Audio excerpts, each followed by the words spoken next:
Hello, I'm Heidi Hall with Tennessean.com. I'm with Doak Patton. He is president of Tennessee NORML. That's the national organization for the reform of marijuana laws. He's a former prosecutor and now a defense attorney here in Nashville. Yes, ma'am. So let's talk about the medical marijuana bill that's going to come before the Tennessee legislature this session. It's medical marijuana only, correct? Not recreational. That's correct. Well, there actually will be later. We're hoping for a decrim bill, but that has not been dropped yet. But the bill that for the medical aspect is called the Kuhn Medical Cannabis Act. It's House Bill 1385, and what we're seeking to do is to reestablish a cannabis program, and it's the most tightly controlled program in the nation. It's very stringent. Only the sickest, most disabled people will be able to apply for this program. People with cancer, end-stage life issues, MS, very short number of illnesses that would qualify. Now, 21 states in the District of Columbia have medical marijuana so far. That's correct. And it seems like they have a far-ranging set of guidelines that determine who can get it, but you think Tennessee's would be the most strict? Well, we want our bill to be the most strict. Everyone complains about the loosey-goosey law in California, and you're itchy and you can go get a script. We want ours to be only for patients and not open for just abuse. We need to curb abuse, and there's been enough abuse here of pills in Tennessee, and among other things.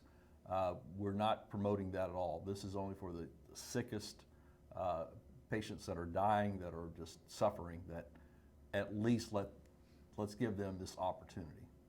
So you actually bring me into my next question. Yes.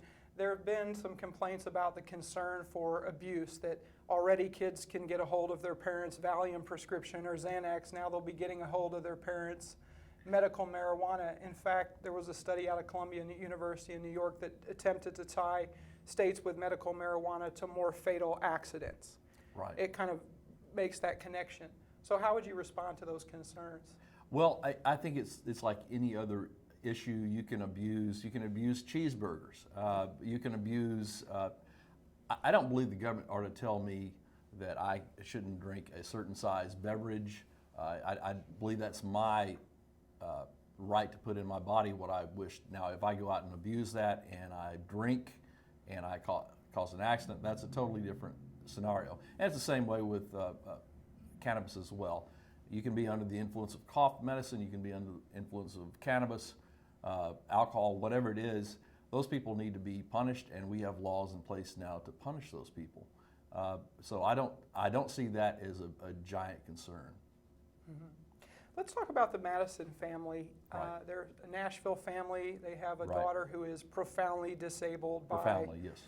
a set of conditions that no one can really tie to an overall diagnosis, but Right. the short of it is she's spasming and seizuring 300 times a day. Right. Penn actually, the father actually became a friend of mine, and to watch this is just, it's heartbreaking. And they've exhausted all medical possibilities. I believe they've been through 6 anti-seizure medications, and basically the physicians have kind of given up. And they've been told by some of the top leading doctors in the country, why don't you give cannabis a shot? So they moved. Actually, I was at their house yesterday when they pulled off. They have left the state of Tennessee. Penn said, I'm not going to break any laws. I'm not going to. It's illegal in Tennessee. I have 2 boys, and I'm afraid the Department of Children's Services will be called in. And then I've got, in addition to criminal charges, I'm going to have to be worrying about trying to, his 2 boys. And so he said, I'm not going to break laws. I'm not a user myself, but this little girl, this 22-month-old child that is just suffering, is in need of this. And they discovered this. Sanjay Gupta came out about a year ago, and I was just amazed by his honesty. And he said in 2009, as in Time magazine, I said there is no basis. Medical marijuana is a farce. There's nothing to back it up. He said, I have this case here that he studied in Colorado. He said, I've looked now at the literature, and he said, I was misled, and I've misled other people, and I apologize to the nation. And so that's actually the same strain that Penn is going to Colorado to seek. So hopefully this will, in a few months, we'll see some results. She is such, unfortunately, a very hopeless case. A lot of people see that. I hope this helps her, and hopefully we'll find something positive that comes out of this. At this point, the child sleeps for 23 hours a day, and when she's not sleeping, she's having seizures. So the meds they've got her on are not going to allow her to develop as a normal child. Hopefully, with this strain of marijuana that is very low in THC and very high in CBDs, she'll be able to have some normal life. Maybe she'll be able to start developing, and that's all they're asking for. So, early in the session, just started this week. Yes. What are your next steps for this? It seems like could be an uphill battle in a Republican-controlled legislature. I really believe this issue is bipartisan. I believe Republicans and Democrats can both back this. I've spent the last 2 weeks trying to meet with Republican senators and people in the House. Met earlier this week with the Lieutenant Governor. I've met with several prominent Republicans.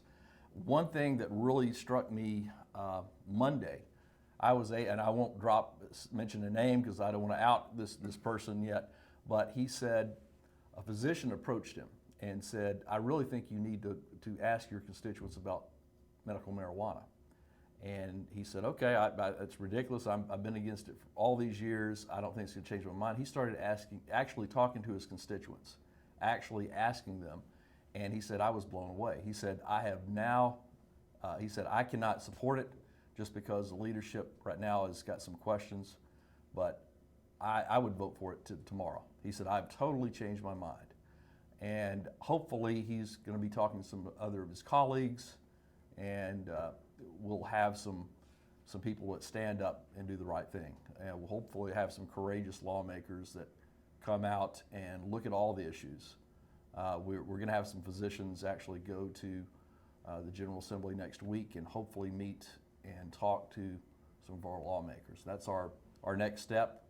If that doesn't work, then we'll be back next year, and we're not going to give up. We're not going away. So a couple of Democrats actually sponsored similar legislation in 2012. They lost their re-election bids, and the bill didn't go very far. That's true. Why would it be any different 2 years later? Well, I think the momentum of the country, and just if you look at the polling, I think the country is shifting. I think people realize now that medical marijuana is not some gateway to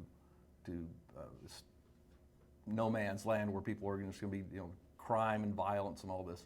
This is a compassionate response. It's a reasonable response.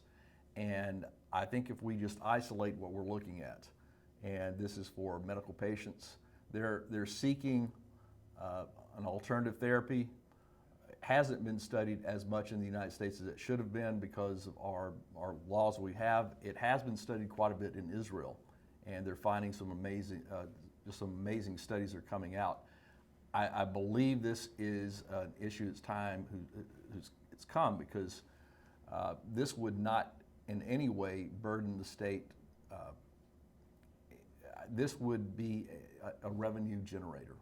I think the bill that it's written currently is putting a 25 cent on every dollar sold of medicinal cannabis. So 25 cents coming in based upon the fiscal review note that came out in 2010, we're looking at millions and millions of dollars to the state of Tennessee in just the first year. This is not something that's going to tax and drain our society. This is something that's actually going to benefit everybody. Well, a long session ahead. A long session, yes. I really appreciate you coming by to talk to me about this. Thank you so much for having me.